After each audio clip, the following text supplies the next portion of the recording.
اٹھو یہاں سے، میں نے تمہیں کل بھی کہا تھا کہ یہاں مت بیٹھا کرو، ایسے میرے گاہک خراب ہوتے ہیں۔ وہ اپنے سکے اور 2-4 نوٹ اٹھاتے ہوئے مجھے غور سے دیکھ رہا تھا۔ سکے اور کچھ نوٹ اس کی دن بھر کی کمائی تھی۔ اس نے اپنی بیساکھی بغل میں ڈالی اور چادر سمیٹ کر اپنے کندھے پر ڈالی، وہاں سے چلا گیا۔ پھر وہ مجھے کافی دن کہیں نظر نہ آیا۔ میرے دل میں ایک عجیب سا کھٹکا ہوا۔ رات کو میری نیند اڑ گئی۔ پوری رات سوچتے سوچتے گزر جائے کہ آخر یہ تھا کون؟ اتنے دنوں سے یہاں بیٹھتا تھا، میں یہی سوچتا تھا شاید اس کے بیٹے جوان ہوں گے اور وہ بھی کچھ نہ کچھ ضرور دیتے ہوں گے اسے، پھر بھی یہاں آ کے بیٹھ جاتا ہے۔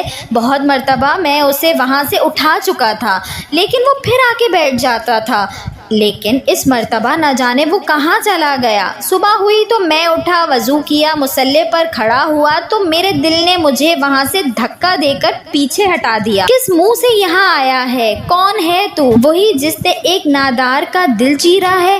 جا ڈھونڈ اسے راضی کر، پھر اپنے رب کے پاس آنا۔ اچانک میرے قدم مصلی سے پیچھے ہٹ گئے۔ میں نے گھر سے باہر نکل کر مسلسل دوڑنا شروع کر دیا۔ دوڑتا ہوا اپنی دکان کے پاس پہنچا کہ شاید وہاں آیا ہو۔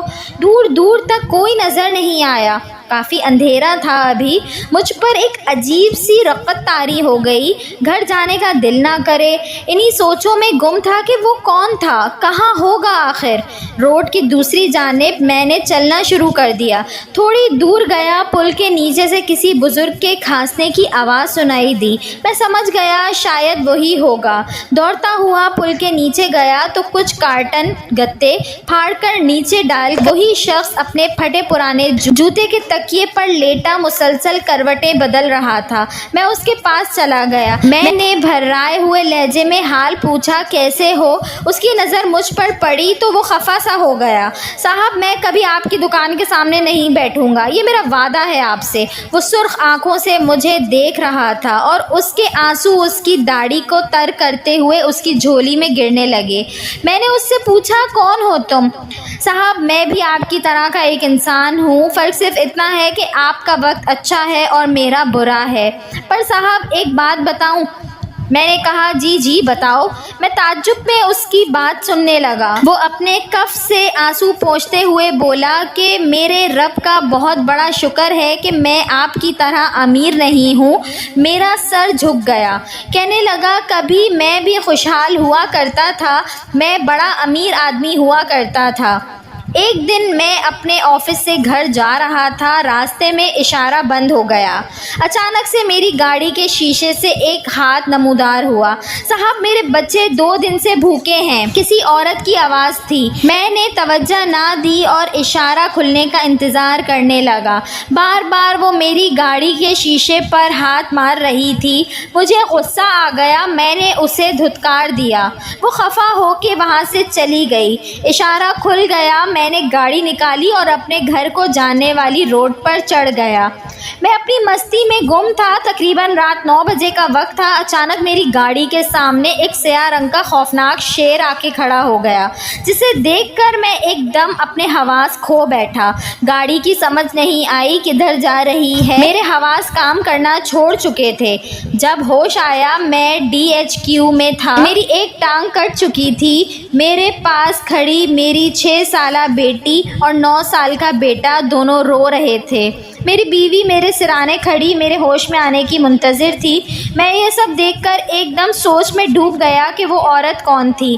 یہ ضرور اس کی وجہ سے ہوا ہے۔ میں پریشان حال چارپائی پر لیٹا سوچوں میں گم تھا کہ ایک دم کسی کے گرنے کی آواز آئی۔ تھوڑا سا سیدھا ہوا تو دماغ چکرا سا گیا۔ یہ میری بیوی تھی جس کی حرکتیں قلب بند ہو چکی تھی اور ICU میں پہنچ چکی تھی۔ کچھ ہی دیر کی بات تھی کہ انہوں نے جواب دے دیا۔ اس موقع پر نہ میرے ساتھ میرے بھائی تھے، نہ ہی میرے دوست اور رشتہ دار۔ اچانک یہ کیا ہو گیا؟ اس دن سے آج تک میری یہ حالت ہو گئی۔ بچوں کو اچھی تعلیم کے سپنا دکھاتا یہاں تک پہنچا۔ لیکن اب گھر جانے کے لیے پیسے نہیں، جانے کس حال میں ہوں گے میرے بچے۔ وہ روتا ہوا اٹھ کر جانے لگا تو میں نے اس سے پوچھا تمہارا گھر کہاں ہے؟ اس نے بتایا صاحب میں مرید کے کا ہوں۔ میں نے اسے روکا اور 5,000 روپے نکال کر دینے لگا، وہ انکار کرتا رہا۔ نہیں صاحب اب آپ کے گاہک بھی نہیں آتے آپ کی دکان پر تو آپ کے پاس بھی نہیں ہوں گے، تو آپ خود رکھ لیں۔ اس کے نہ چاہتے ہوئے بھی میں نے پیسے اس کی جیب میں ڈالے اور وہ چلا گیا۔ تقریباً 8 بج چکے تھے، سورج کافی اوپر آ چکا تھا، لیکن میں معمول کے مطابق دکان پر نہیں گیا تھا۔ دل کچھ عجیب کشمکش میں الجھا ہوا تھا کہ آخر کیا کروں گا دکان کھول کر۔ ایسے لوگ بھی تو ہیں جو اپنے دلوں میں خون کی بستی آباد کر کے چوراہوں پر بھٹک رہے ہیں، لیکن مجھے اس دن قدرت کے راز کا پتہ چل گیا کہ رب نے دنیا میں کئی قسموں کے لوگ اس لیے پیدا کیے ہیں کہ اپنے بندوں کو آزما سکے کہ کون میرے مفلس بندوں کی مدد کرتا ہے، کون ان سے محبت کرتا ہے، اور یقیناً جو ان سے نفرت کرتا ہے وہ اپنے انجام تک پہنچ کر رہتا ہے۔ برائے مہربانی اگر دل اجازت دے تو اس پوسٹ کو ضرور اپنے دوستوں کے ساتھ بھی شیئر کریں تاکہ کسی کا گھر اجڑنے سے بچ جائے۔ شکریہ۔ ویڈیو اچھی لگی ہو تو اس کو لائک کریں، شیئر کریں اور میرے چینل کو سبسکرائب کریں اور ساتھ ہی بیل آئیکن کو بھی پریس کر دیجئے تاکہ میری نئے آنے والی ویڈیو آپ کو مل سکے۔